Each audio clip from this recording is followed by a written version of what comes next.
5 নম্বর যাদের মূলাঙ্ক তাদের জন্য সামহাউ কিছু আপস এন্ড ডাউনসে গেছে, কেন কি মঙ্গলের বছর ছিল। কিন্তু 2026 একদমই বাজে হবে না। নিউমারোলজিক্যালি নাম্বার 5 হচ্ছে বুধকে রিপ্রেজেন্ট করছে।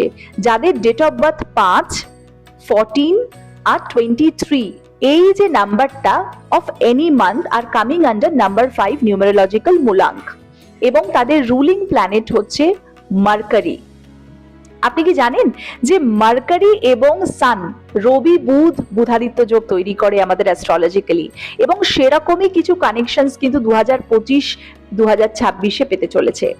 2025টা 5 নম্বর যাদের মূলাঙ্ক তাদের জন্য সামহাউ কিছু আপস এন্ড ডাউনসে গেছে, কেন কি মঙ্গলের বছর ছিল। কিন্তু 2026 একদমই বাজে হবে না। 2026 5 নম্বর মূলাঙ্কের আন্ডারে যারা আসছেন তাদের জন্য কিন্তু খুব ভালো। আপনার জন্মছকে রবি এবং বুধ যদি ভালো থাকে তাহলে তো আপনার দুর্দান্ত একটা বছর। খারাপ থাকলেও কিছু বেনিফিটস কিন্তু ন্যাচারাল কারক হিসেবে আপনি পাবেন। আপনি নতুন চাকরি পেতে পারেন, নতুন কোনো জব প্রসপেক্টস ভালো হতে পারে, ইনক্রিমেন্টস বা প্রমোশন আপনার জন্য ওয়েট করছে। আপনি যদি কোনো নতুন স্টার্টআপ ভেবে রেখেছিলেন এতদিন ধরে, যেটা হয়নি, সেটা কিন্তু 2026-এ আপনার অবশ্যই প্ল্যান করা জিনিসটা তৈরি হয়ে যাবে।